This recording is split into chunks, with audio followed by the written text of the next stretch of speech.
भंडारा जिल्ह्यातील साकोली तालुक्याच्या झाडगाव या छोट्याशा गावात असलेली जिल्हा परिषद शाळा सध्या चर्चेचा विषय ठरली आहे। एकेकाळी जी शाळा मोडकळीस आलेल्या इमारती, तोडक्या भिंती आणि अस्वच्छ परिसरामुळे सर्वत्र दुर्लक्षित होती आणि तीच शाळा आज एक सुंदर, सुसज्ज आणि प्रेरणादायी शैक्षणिक केंद्र बनली आहे। 2018 साली रामकृष्ण चाचेरे या शिक्षकाने जेव्हा मुख्याध्यापक म्हणून पदभार स्वीकारला तेव्हा शाळेची अवस्था खूपच दयनीय होती। शाळेची भिंत रंगहीन, परिसर अस्वच्छ, शिक्षणाचा वाव नाही, विद्यार्थ्यांची संख्या कमी आणि पालकांचा शाळेवरचा विश्वास उडालेला होता। पण या शिक्षकानं हार न मानता स्वतःच्या ताकदीवर आणि गावकऱ्यांच्या सहभागाने शाळेचं रूप पालटून टाकलंय।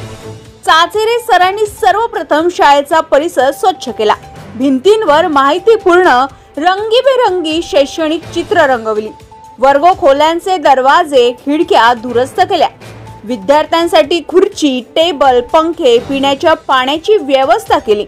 हळूहळू त्यांनी संगणक शिक्षणाचा आरंभ केला आणि शाळेतील वातावरण पूर्णतः डिजिटल आणि आधुनिक बनवलं।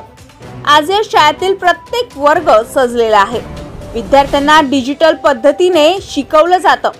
मराठी, गणित, विज्ञान यांसारख्या विषयांबरोबरच इंग्रजी भाषेवरही विशेष भर दिला जातो। शाळेतील शिक्षक स्वतः नवनवीन तंत्र शिकून विद्यार्थ्यांमध्ये आत्मविश्वास निर्माण करत आहे। स्वच्छ शाळा, सुंदर शाळा हा उपक्रम फक्त नावापुरता नसून या शाळेच्या प्रत्येक कोपऱ्यात तो दिसून येतो आहे।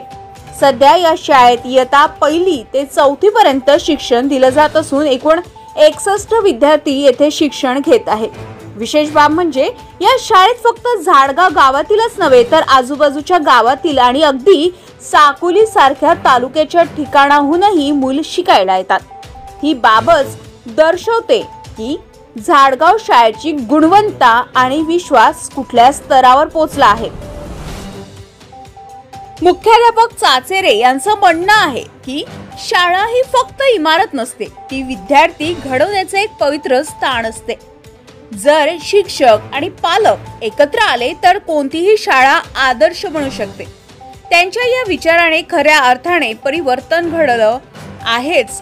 त्यांनी पालक शिक्षक संवाद मेळावे, साप्ताहिक कथाकथन, शिक्षण खेळातून अशा विविध उपक्रमाद्वारे विद्यार्थ्यांमध्ये उत्साह निर्माण केला। झाडगाव झेडपी शाळेचा हा कायापलट केवळ शिक्षण क्षेत्रातच नव्हे तर ग्रामीण भागातील इतर शाळांसाठीही एक उत्तम उदाहरण ठरतोय। सरकारी शाळा म्हणजे मागास शिक्षण असा जो समाजातील गैरसमज आहे तो चाचेरे सरांच्या प्रयत्नांनी फोल ठरलाय। या शाळेची प्रगती पाहून जिल्ह्यातील अनेक शिक्षक, अधिकारी, लोकप्रतिनिधी यांचं लक्ष झाडगावकडे वळलंय। काहींनी शाळेला भेट देऊन त्यांचं कौतुक केलं तर काहींनी अन्य शाळांनाही असे उपक्रम राबवण्याचं आवाहन केलंय। शाळा ही केवळ अभ्यासाचं ठिकाण नसून ती संस्काराचं, मूल्याचं आणि भविष्य घडवण्याचं केंद्र असतं। हे झाडगाव शाळेनं आपल्या कार्यातून सिद्धच केलंय। गजा महाराष्ट्र 24 न्यूज करिता सुधीर शिवणकर, भंडारा। नमस्कार, मी रामकृष्ण मदन चाचेरे, मुख्याध्यापक, जिल्हा परिषद प्राथमिक शाळा झाडगाव। सन 2018ला झाडगाव येथे खराशीवरून बदली होऊन या ठिकाणी आलेलो आहे।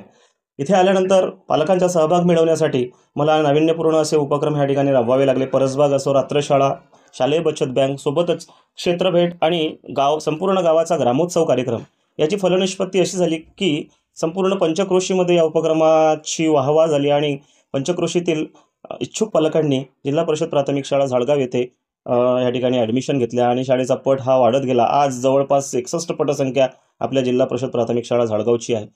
शालेय रंगरंगोटी करत असताना स्वतः मी मुख्याध्यापक आणि माझे जे सहकारी आहेत यांच्यासोबत मी शालेय रंगरंगोटीचा उपक्रम या ठिकाणी राबवला। पालक हा नेहमीच श्रमदानाने असो की आर्थिक स्वरूपात असो की वस्तुरूप हा शाळेला योगदान देत असतो। शाळेच्या गरजा बघून त्यांची शाळेला जी मदत आहे ती झालेली आहे। यात मला सर्वात प्रथम आभार मानावेसे वाटते माझ्या शाळेतील शिक्षिका आणि सोबतच येथील सरपंच, सोबतच जे स्थानिक प्रतिनिधी आहेत यांचं। आणि शाळेला याची परिणामकारकता अशी झाली की मुख्यमंत्री माझी शाळा सुंदर शाळा या उपक्रमामध्ये मला जिल्हा स्तरावर प्रथम क्रमांकाचा ह्या ठिकाणी मान मिळवता आला आणि या झाडगावचं नावलौकिक करता आलं. धन्यवाद. ताज्या घडामोडी आणि बातम्या जाणून घेण्यासाठी गरजा महाराष्ट्र 24 न्यूज या आपल्या यूट्यूब चॅनलला सबस्क्राईब करा आणि बेल आयकॉन दाबायला विसरू नका, जेणेकरून आपला व्हिडिओ आल्याची ताजी खबर तुम्हाला ताबडतोब मिळेल.